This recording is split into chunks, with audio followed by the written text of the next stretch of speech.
আজকে আমাদের মধ্যে জান্নাতের কোনো আকাঙ্ক্ষা দেখা যায় না, আমাদের মধ্যে জাহান্নামের কোনো ভীতি পাওয়া যায় না, আমাদের মধ্যে পুলসিরাত সহজে পার হওয়ার মতো কোনো আকাঙ্ক্ষা আশা দেখা যায় না, আমাদের মধ্যে কবরের প্রশ্নগুলো যাতে করে সহজ হয়ে যায় এমন কোনো আমাদের মধ্যে চিন্তা ভাবনা পাওয়া যায় না। শুধু আমরা দুনিয়া দুনিয়া দুনিয়া। আল্লাহ রাব্বুল আলামিন যে কথা বলেছেন, আলহাকুমুত তাকাসুর, প্রাচুর্যের প্রতিযোগিতায় তোমরা মোহাচ্ছন্ন হয়ে গিয়েছো। আজকে ওয়াজ মাহফিলগুলাতে আলেম ওলামারা বক্তব্য দেয়, কোরআন হাদিসের বক্তব্য বন্ধ করে আমাদের সমাজের কিছু মানুষ কালেকশনের জন্য, টাকা পয়সার জন্য আমাদের সমাজে কোরআন হাদিসের বক্তব্য বন্ধ করে এমন দুনিয়াবি কিছু মানুষের বক্তব্য দিতে দেওয়া হয়। কি আপনারা ঠিক বলতেছেন? আপনারাই তো এগুলা করেন। আমার কথা বুঝেন নাই?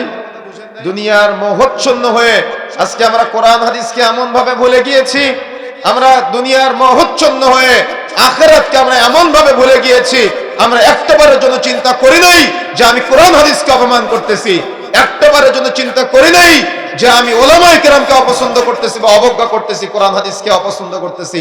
আমাদের মধ্যে ন্যূনতম এরকম কোনো সেন্স নাই আজকে। তাহলে সমাজ পরিবর্তন হবে কিভাবে? দেশ পরিবর্তন হবে কিভাবে? আর যে দুই একটা ওয়াজ মাহফিল হচ্ছে, লক্ষ লক্ষ টাকা দিয়ে হুজুর ভাড়া করে নিয়ে এসে কিছু সময়ের জন্য সার্কাস চলতেছে, কিছু কিচ্ছা কাহিনী আর অমুক আগের যুগে কি হয়ে গিয়েছে সেগুলা নিয়ে বক্তব্য দিতে দিতে 1 ঘন্টা শেষ। সুতরাং আমাকে আপনাকে পরিবর্তন হতে হবে। আর এই পরিবর্তনের ধারা যদি আমার আপনার মধ্যে পাওয়া না যায়, তাহলে আমরা এ সমাজ পরিবর্তন করতে পারবো না। এই জন্য আল্লাহ রাব্বুল আলামিন যে কথা বলছেন, তোমাদের মাঝে কিয়ামতের সংবাদ পৌঁছে গিয়েছে, তোমরা কতটুকু সতর্ক হতে পেরেছো? আমরা কোনো সতর্ক হতে পারি নাই। আমরা যে মৃত্যুবরণ করবো এই ভয়টাই আমাদের মধ্যে নাই।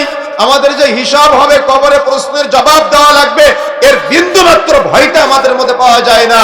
অর্থাৎ আমরা সবাই ধারণাই করে নিয়েছি যে আমরা জান্নাতে চলে যাবো। এতটাই সস্তা, এতটাই সহজ। আল্লাহ বলছেন, বুঝুন।